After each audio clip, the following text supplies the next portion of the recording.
আসসালামু আলাইকুম বন্ধুরা, রান্নায় চলে আসলাম। এই যে ভাত বসিয়ে দিয়েছি চুলায়, আর এদিকে এই যে দেখেন আজ একটু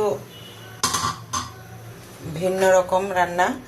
এটা হচ্ছে আমার এক ফ্রেন্ড আছে, রাঙামাটি বাড়ি, তো ওরা এভাবে খায়, মানে সেদ্ধ খাবার আর কি, সব কিছু একসঙ্গে দিয়ে।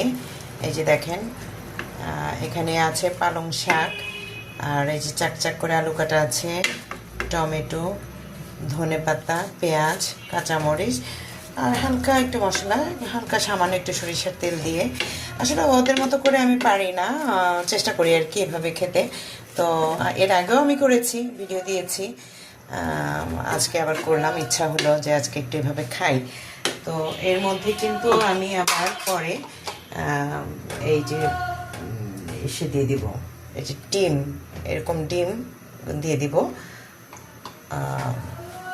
খুব বেশি সিদ্ধ করব না আর কি, কম সিদ্ধ থাকবে, স্বাস্থ্যের জন্য খুব ভালো, খুব মজা হয়। আপনারাও খেয়ে দেখবেন এরকম করে, অনেকেই হয়তো জানেন এই খাবারটা কীভাবে করতে হয়, তো খাবেন আপনারা।